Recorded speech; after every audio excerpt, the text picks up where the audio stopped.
This bakery is one of the few places where James can shop without worrying. Here, you won't find products made in China. But for everything else, it's more complicated. James has made a commitment to buy made in America as much as possible. And for a young father of two living in New York, that's not easy.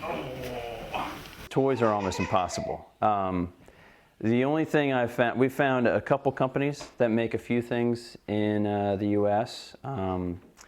This kitchen over here is from Little Tykes, and they make the big things in the U.S., and then the small little components are from China. But you know, what are you going to do? His shirts are all made in the USA. James buys them in one of the last textile factories in Pennsylvania, away, dollar by dollar, to wage his own trade war against China. They have environmental laws, but they don't really enforce them. They have labor laws, but they don't enforce those. You know, it goes against my basic sense of fairness. Unfair is also how many feel here. We are 1 hour from New York City, an industrial park where in only a few months the dreams have faded. Many accuse China. It was only 9 months ago. The local TV station was celebrating the opening of a brand new factory, an $80 million investment and a promise of 180 jobs to build solar panels. But a simple statement announced its closure. In March, all employees will be laid off.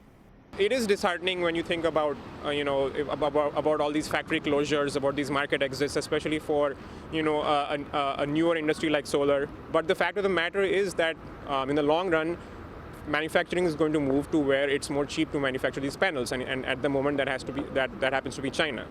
At SpectraWatt, employees are waiting for their letters, and already local businesses are feeling the effect.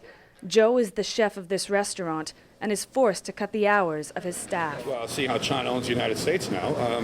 Sure, they have a big part of it. You know, they're spending what, like, I think it's what, $90 to our every $3 for going green, something like that. I think I read that somewhere in the paper. In a few months, American dreams in the solar industry have melted, and China has scored a few more points.